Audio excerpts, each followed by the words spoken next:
Hello, everyone. My name is Dr. Myers. I'm an associate professor emeritus at the University of Akron. I taught on the regular faculty for 41 years, and I retired just before the pandemic, so you might consider that good timing. At least I do. Um, I still teach for the university and will do so as long as I'm certainly able, and I enjoy it. I really enjoy this class.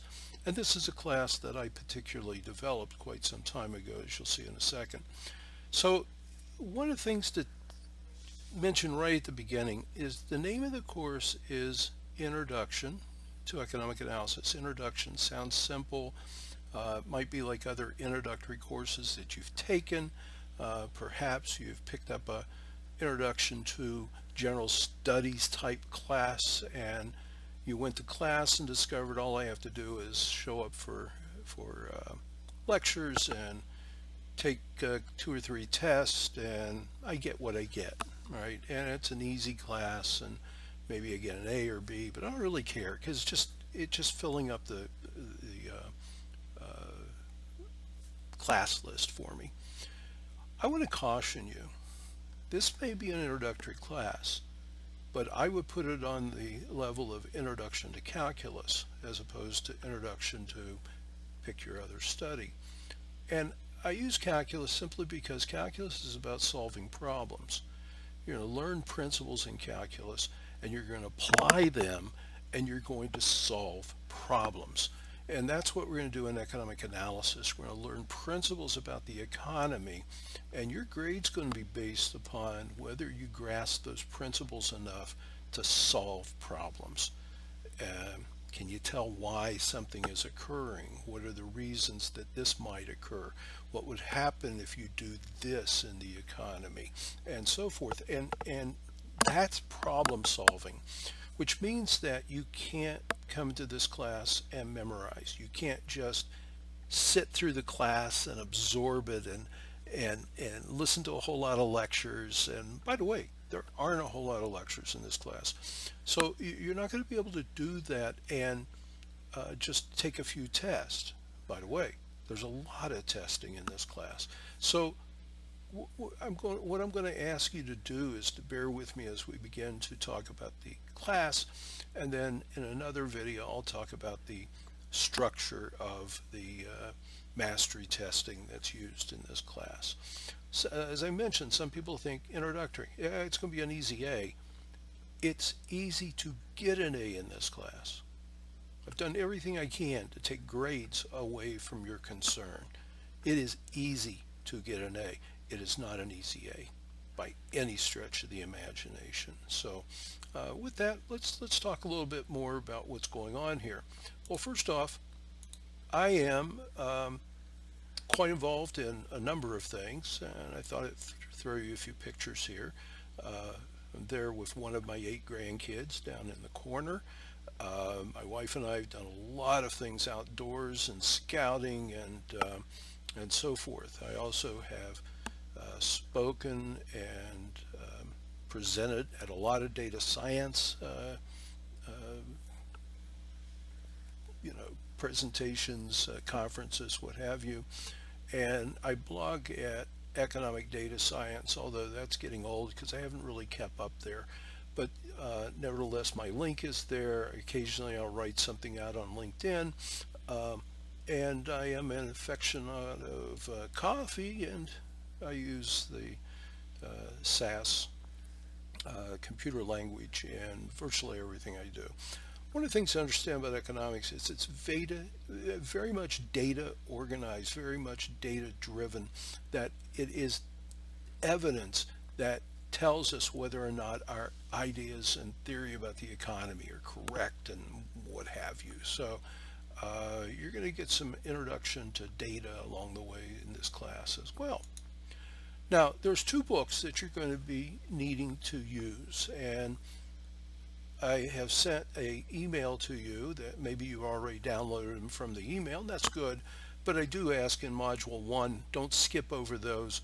Open it up at least. You don't have to re-download the book or anything, but Module 1 is set up to not let you finish until you open every single item. I know that's Never going to happen again in any of the other modules, but I need to know that you've been exposed to all the information, however brief. So please open those up again if you haven't. If you're going there for the first time, please download the text. It is a great book. I know Steve Greenlaw and David Shapiro quite well. Um, they are great economists. I really admire the kind of things that they have done and the way they present the work in the book. But the best reason for this book is it's free.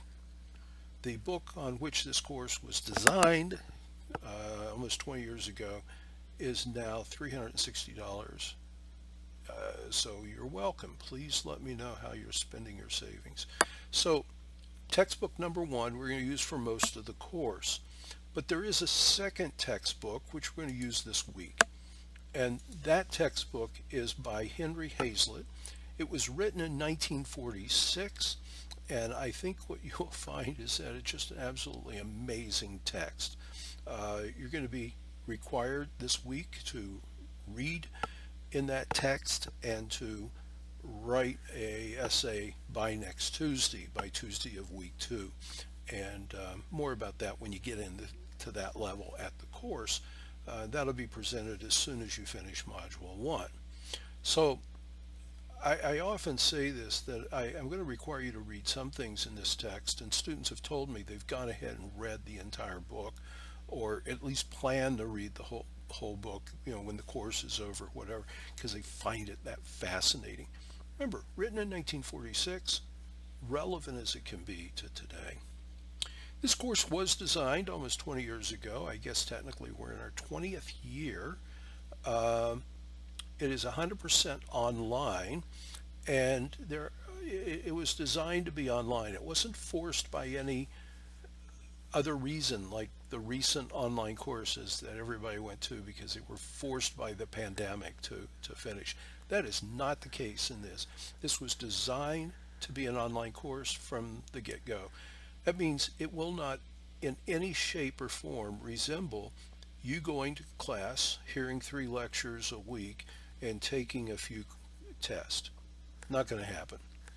Not going to be anywhere similar. And I think you will like the design. Students do. But nevertheless, let me go on.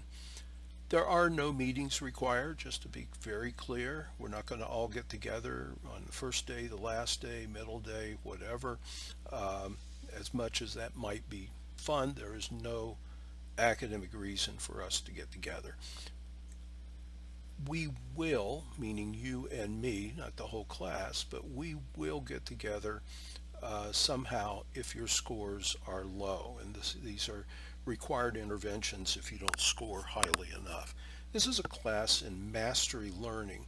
You're expected to master the study of economics, which means you're expected to get an A in this class. And you will be given every single advantage I can possibly think of to earn that A, but you will not be given that A. You will have to earn it. If you have trouble and your scores are low and you're really doing the work, and I will put more work on you to get you up to an acceptable level, because one of my professors told me when I was in undergraduate school that he says, Steve, you got to understand that economics is like a snowball rolling downhill. Every time it rotates, it's picking up more information. It's getting bigger and bigger and bigger. And by the end, as it gets down to the bottom of the hill, it is so large that nobody can really kind of understand it. Now, I'm mixing metaphors and stuff, but think about, you start off with 1 or 2 simple principles, but let's say you don't really grasp it. You don't quite understand opportunity cost, but that snowball keeps wrapping, and opportunity cost is inside, it's being applied. It really does build upon itself. So it's important to get a good solid start and to keep that up. And I promise to do everything I can to help you get to that point, but you got to put in the work. Our contact is going to be mostly by email. Now, there are required learning assessments in the course. These are forms that you will fill out after every module, or almost all of them. There are 13 of them. And you will fill one of those out just about every week. And I will then use it to evaluate, to assess where I believe your learning is, and if necessary, to take another step or revisit something or whatever. Again, less detail about that right now. When we get into it, it'll be very obvious. And those forms that you fill out are actually emailed to me, and you'll get a copy. Uh, so that's why I say it's an email contact. But if you email me at any time during this course, or even after if you would, please use the subject line E244 www spring 2022. In fact, I'd like you to write that at the top of your notebook. I'd like you to write that phrase. And when somebody says, I don't mean casual, what course are you taking? You might just say economics. But when you refer to this course, use that whole string. That will really help me. It'll get your email to me faster. I will pay attention for it. I search for emails with those subject headings. I make sure I don't miss them. But if you send me something without a subject and you just say, hey, professor, where's the next thing or whatever, I may never read it. I may never find it. And if I do read it, I'm going to look at it so far out of form, I don't know if I want to respond. So we're going to respect each other in our emails and be as professional as we can, because that is 13 points of writing that you're going to be doing. We're also going to, if need be, and this would be by individual arrangements, we'll meet in MS Teams, and we can work on something or another that we might need to. But that's not for the whole class. There'll be no need for the whole class to get together, but it may be individual. Then just threw this out for no other good reason than students sometimes they don't pay attention to syllabus. They don't really know how to contact me. They call the university. They say, can I get the phone number for Dr. Myers? Yes. Don't use it. I don't use it. I never go there. I don't even have the code for the messages that may have been left there over the last 4 or 5 years. I actually asked them to take the phone out of my office, but for some crazy reason they wouldn't do it. Don't use that phone. All my contact is on the syllabus, and you can hit me that way. Now, our weekly contact is going to be 13 learning assessments, 3 writing assignments. So you're writing every week. You're writing professionally about your experiences, and I'm going to evaluate them, and I'm going to respond to everything you write. So that's our individual conversation. Now, if you think I got, like 40 students and what's that, 16 writing assignments that I have to respond to at the very minimum, I get to be a very busy guy. But I think it's important. You write me, I'm going to give you a response. And vice versa. If I write you, I expect you to read it, and I expect you to react to it. Now, if I just say good job, you don't have to write me back and say thank you.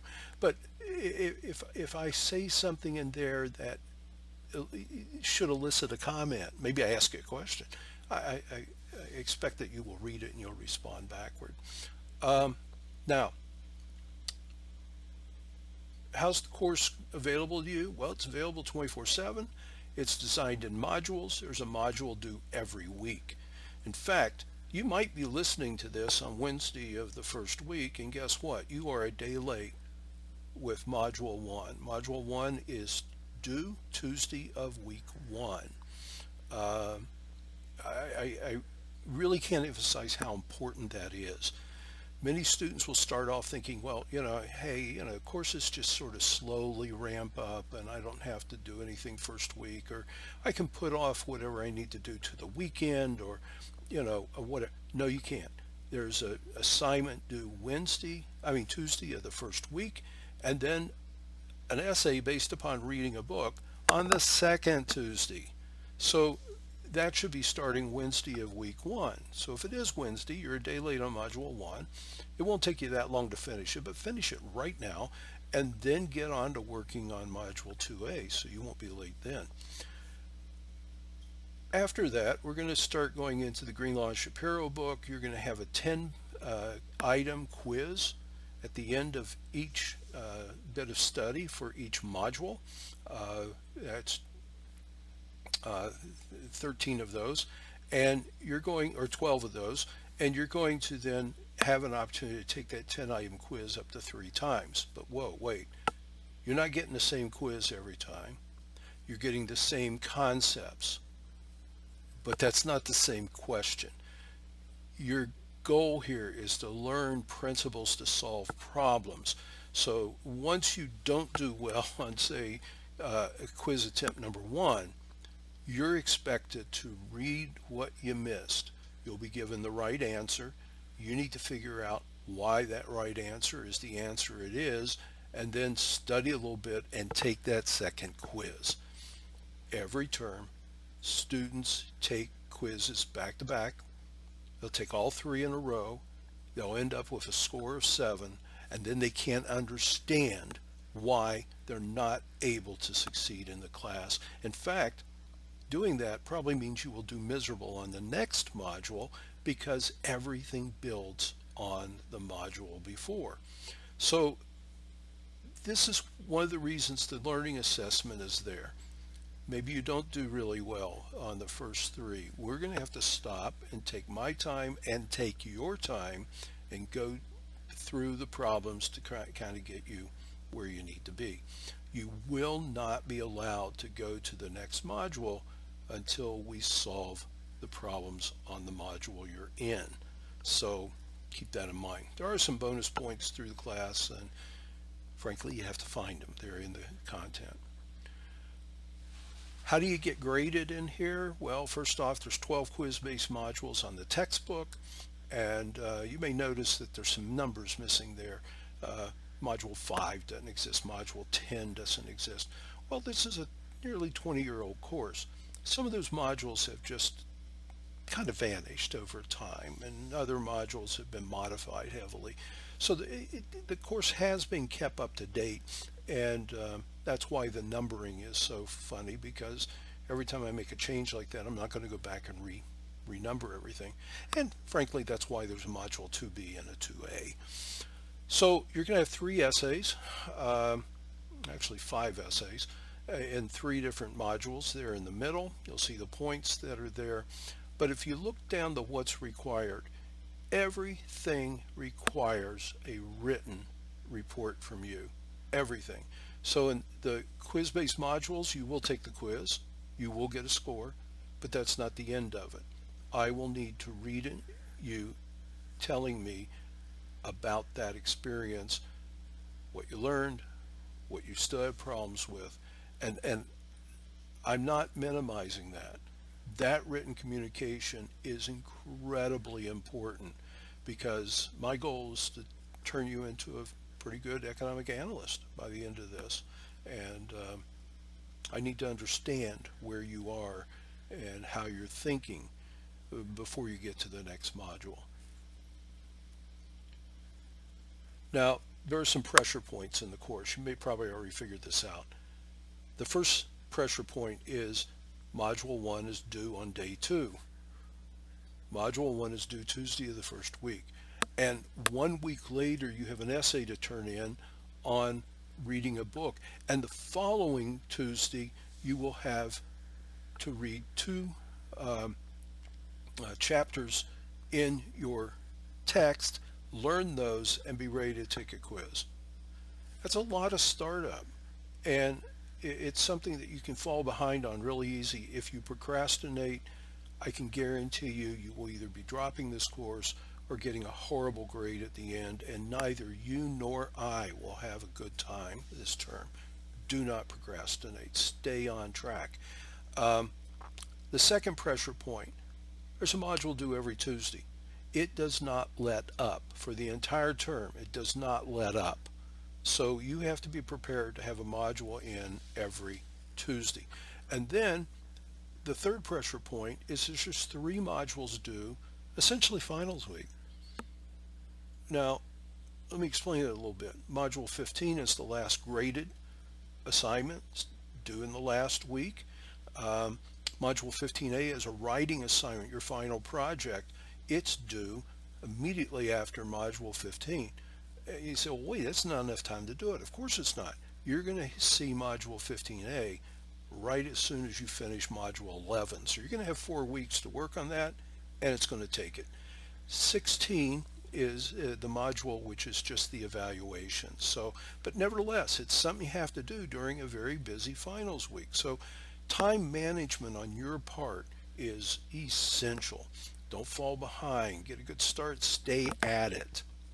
Now, how do you stay on track? One is that you're going to have to book your time and schedule this. Here's all the dates you need to know.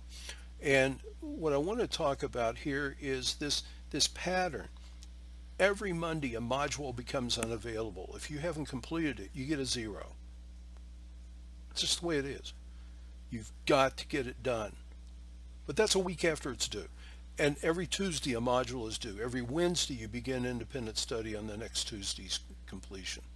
So look at these two due dates on, or the due date on module 2B. That's the first quiz-based module.